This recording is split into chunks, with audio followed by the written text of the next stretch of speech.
Welcome to our Hong Kong Brief program. I'm your host, Jenny. Today, we dive into some exciting stories making waves. First up, the hunt for Jho Low, the mastermind behind the infamous 1MDB scandal, is getting a crypto twist. Journalists are offering cryptocurrency rewards for credible tips to track him down and reconstruct the scandal's narrative.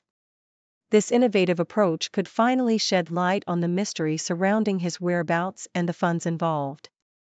Next, we're all eyes on the Hong Kong Sevens, where the competition is heating up. With teams like France and the Black Ferns on the brink of history, fans are buzzing with excitement. However, it's not just about the game, there are some complaints regarding food and drink availability at the venue. Let's hope the organizers can address these issues as the finals approach.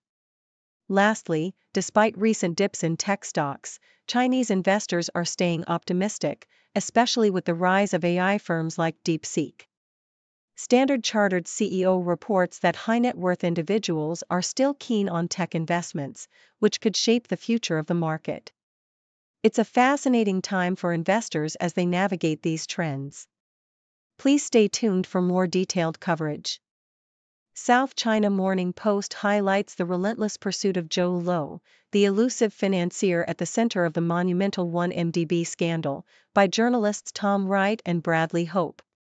With their innovative approach, they have launched a website, whereisjoe.xyz, that offers cryptocurrency rewards for credible tips regarding Low's whereabouts and the misappropriated funds. The duo aims to crowdsource justice, appealing to whistleblowers with a newly minted memecoin, Jho Low, which they hope will serve as a serious tool for uncovering the truth rather than just a gimmick. Their efforts have already yielded intriguing leads, including unseen photographs and a golden bust of Low, as they strive to piece together the vast narrative of the scandal that has left Malaysia grappling with immense debt. In the ongoing Hong Kong Sevens, the excitement builds as teams vie for glory amidst a backdrop of complaints regarding the event's organization. The New Zealand men's team faced disappointment as their hopes for a historic third consecutive win were dashed by France in the quarterfinals. Meanwhile, the Black Ferns Sevens are on track for a potential three-peat in the women's competition, showcasing their prowess on the field. The event not only highlights the athletic talent but also the logistical challenges faced at the Kai Tak Sports Park, where spectators expressed frustration over inadequate food and drink options, adding a layer of complexity to the festive atmosphere. As the competition progresses, the South China Morning Post details the thrilling matchups that have unfolded, including New Zealand's double victory over Brazil, setting them up for a semi-final clash with Canada. Australia, fielding their youngest squad in a decade, demonstrated their determination by defeating the USA with ease, fueled by the desire to avenge their Olympic loss. Players like Faith Nathan and Tia Hines have emerged as standout performers, showcasing the depth of talent within the Australian team. The anticipation of a potential final between New Zealand and Australia looms large, as both teams remain focused on their immediate matches while reflecting on the fierce rivalry that fuels their performances.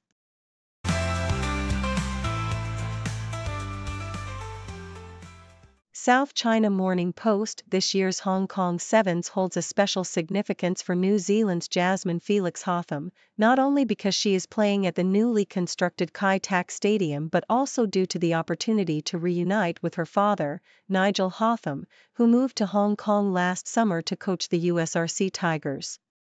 Jasmine, an Olympic gold medalist, has fond memories of the tournament, calling it the home of sevens and expressing her excitement about playing in a venue dedicated to this sport. Her father, who has embraced the cultural diversity of Hong Kong, finds the experience enriching, especially as they can now watch Jasmine play live.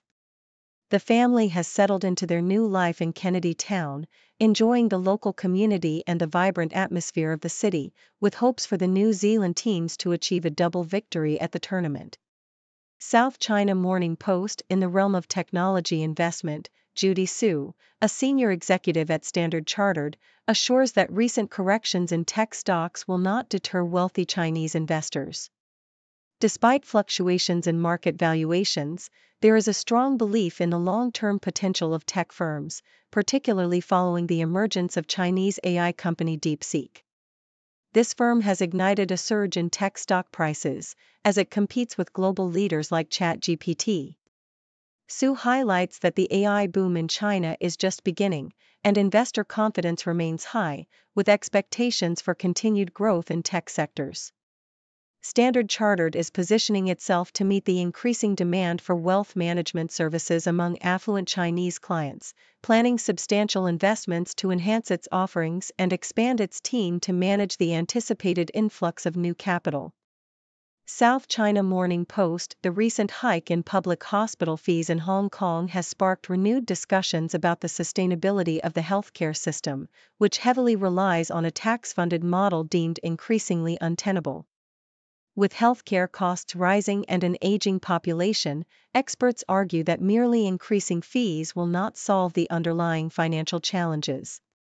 A comprehensive reform of the healthcare financing structure is urgently needed to ensure long-term viability. Current statistics reveal that public healthcare spending has escalated dramatically, outpacing other funding sources, while the aging demographic is set to place even greater strain on public services. Experts advocate for a shift towards a model that incorporates private sector participation and citizen contributions, drawing on successful strategies from other developed economies. Without significant changes, the burden on public finances will only worsen, necessitating a proactive approach to secure a resilient and equitable healthcare system for future generations.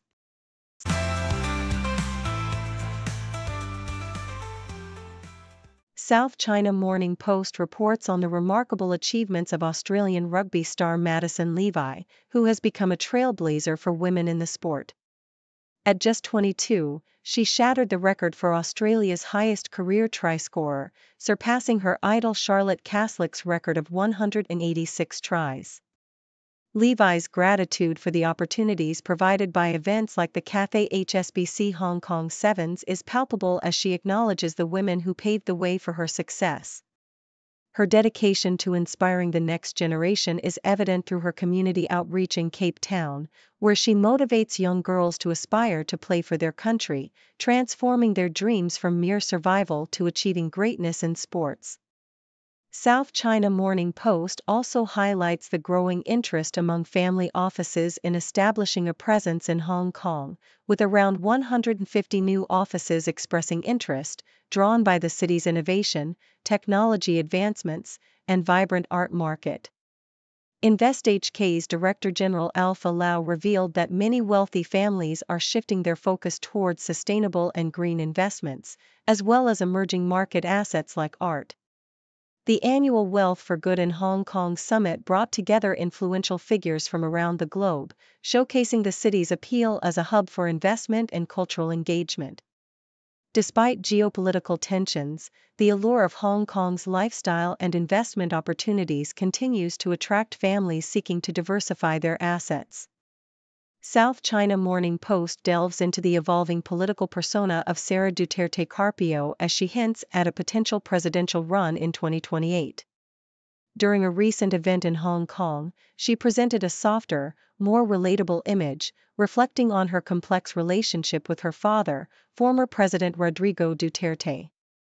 Acknowledging her past confrontational demeanor, Sara now emphasizes the importance of character and capability over family lineage in political candidacy. As she critiques the current administration of President Marcos, her calm yet pointed remarks indicate a strategic shift towards positioning herself as a viable opposition candidate. However, skepticism remains regarding her ability to maintain this new image amidst her controversial past and familial connections, raising questions about her true intentions and political viability.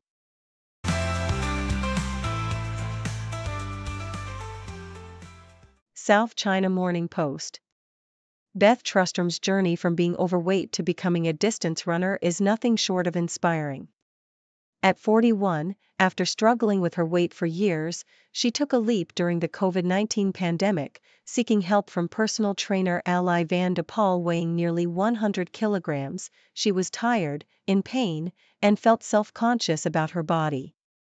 With a tailored 12-week program focusing on strength, conditioning, and nutrition, Trust Rum began to transform her life. By the end of 2020, she lost 36 kilograms and discovered a newfound love for running and hiking, activities that had once seemed impossible. Now, as the head of educational programming at The Shed, an experiential learning school, she engages children in outdoor activities with energy and enthusiasm. Trust Rum emphasizes that the journey is ongoing, highlighting that motivation comes from taking the first step and that health is about gaining, not depriving. SCMP opinion. Hong Kong is poised to enhance its status as an international aviation hub through the burgeoning aircraft parts recycling industry. With the global market for dismantling and recycling aircraft projected to grow significantly, the city is in a prime position to establish itself as a leader in this field. The Elior Group, a French aeronautic services company, has signed a memorandum of understanding with the Hong Kong Airport Authority to develop a regional aircraft parts processing and trading center. This initiative promises to create thousands of jobs and training opportunities while emphasizing a circular economy. Each aircraft contains numerous recyclable parts, and Hong Kong's involvement in this market could provide significant economic benefits, further solidifying its role in the global aviation supply chain. South China Morning Post. Kate Hallstein, the founder of the luxury fashion label Kite, has successfully blended practicality with passion, creating a brand that resonates with women seeking timeless pieces. Launched in 2016, Kite has distinguished itself in a competitive market by focusing on foundational garments and accessories that combine functionality with style. Hallstein, who has navigated her way through early failures and gained insights from working with established brands, emphasizes the importance of intentional design and understanding the needs of her customers. With a strong retail presence in the US and a growing international profile, Kite has garnered attention from celebrities and fashion enthusiasts alike. Hallstein believes in creating meaningful experiences through her collections, showcasing her vision in captivating fashion shows that reflect her unique perspective on the world. Her approach underscores the necessity of balancing creativity with a solid business strategy in the fashion industry.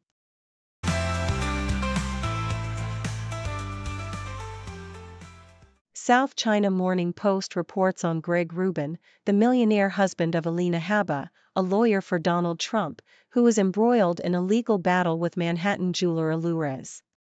Rubin claims he was duped into paying $93,000 for a 7-carat diamond engagement ring that he asserts was only worth $15,000.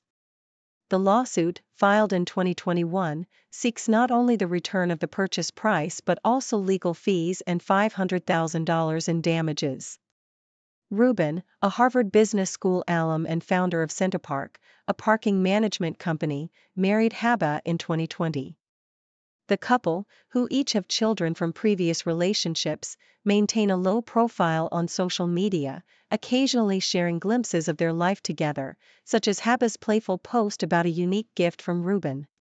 According to the Australian Broadcasting Corporation, the financial fallout from previous Olympic Games raises concerns as Brisbane prepares to host the 2032 Olympics. The Sydney Olympics in 1996 saw a failed investment scheme aimed at funding the construction of a stadium, which left many investors disappointed. As Brisbane's government seeks to fund various infrastructure projects, including a new stadium and athlete village, the potential for public-private partnerships is being explored. While optimism exists about attracting private investment, experts caution that large stadiums may struggle to secure funding due to high operational costs and risks.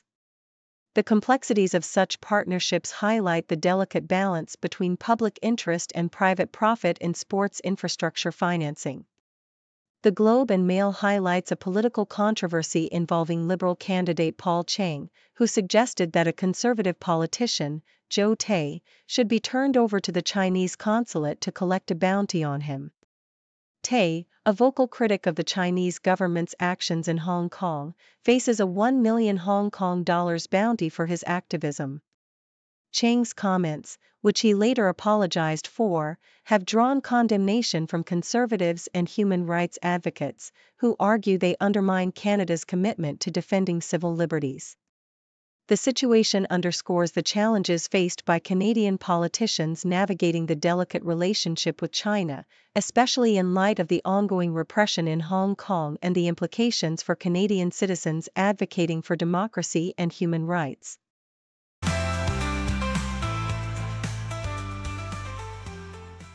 Thank you for tuning in. The content above showcases the latest briefing reports and analytical synopses, thoughtfully curated by the 6Do team. These insights stem from a wide array of reputable media outlets, think tanks, government sources, and specialized experts worldwide. We encourage you to explore these sources for a comprehensive perspective. Keep in mind that while the content may not always align with the official standpoint of 6Do Brief, it's not meant to be taken as absolute directives for decision-making. Comprising seasoned media professionals, learned scholars, and accomplished scientists, the 6Do team embodies a trailblazing, fully independent media entity. To customize 6Do Brief to meet your professional needs, you have the option to subscribe to a diverse array of briefings on our website, 6dobrief.com. Regardless of your location, you can conveniently receive 6Do Brief via email.